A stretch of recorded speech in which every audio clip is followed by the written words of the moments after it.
Expressway पिछली सरकारों के लिए बेईमानी और भ्रष्टाचार का अड्डा बन गया था। मुझे याद है जब हम लोग आए थे, पूर्वांचल एक्सप्रेसवे एक उदाहरण में दे रहा हूं, आप समझ सकते हैं कि इंफ्रास्ट्रक्चर में किस प्रकार की बेईमानी हावी थी। हम लोग जब आए, हमें बताया गया कि पूर्वांचल एक्सप्रेसवे बन रहा है। मार्च में हमने शपथ ली, मई में मैं इसकी समीक्षा कर रहा था, तो मैं तो प्रोग्रेस के लिए देख रहा था कि कितनी प्रोग्रेस हुई है, उसकी प्रगति कितनी है। तो मुझे बताया गया कि साहब अभी कार्य प्रारंभ नहीं हुआ है। मैंने कहा क्यों? सीएम ने तो, मैंने सुना है 2016 में इसका शिलान्यास कर लिया है। उन्होंने कहा साहब शिलान्यास हुआ है लेकिन लैंड ही नहीं है।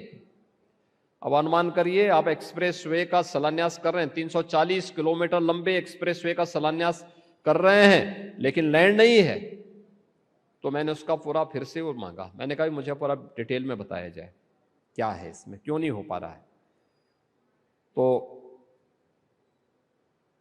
कहा साहब लैंड नहीं। तो मैंने कहा लैंड एक्वायर करो। कहा साहब अभी अलाइनमेंट भी नहीं तय है कि कहां पे बनना है।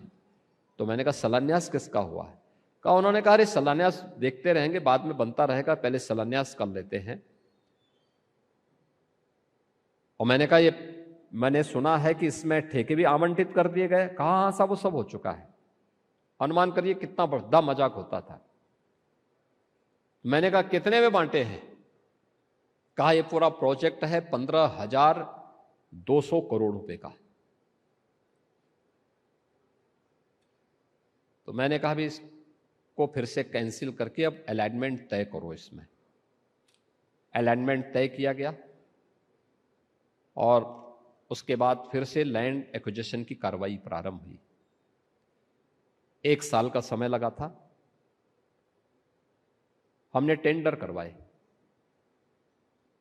वही पार्टियां आ गई और उन्होंने ठीक 15,200 करोड़ रुपए में ही फिर से टेंडर हुआ। तो मुझे कुछ शक हुआ। मैंने कहा 16 का टेंडर 18 में भी 15,200 करोड़ रुपए का ही कैसे हो रहा है? कुछ कम ज्यादा तो होता। 2 साल के बाद कुछ दाम भी बढ़े होंगे। तो मैंने फिर उसको कैंसिल किया।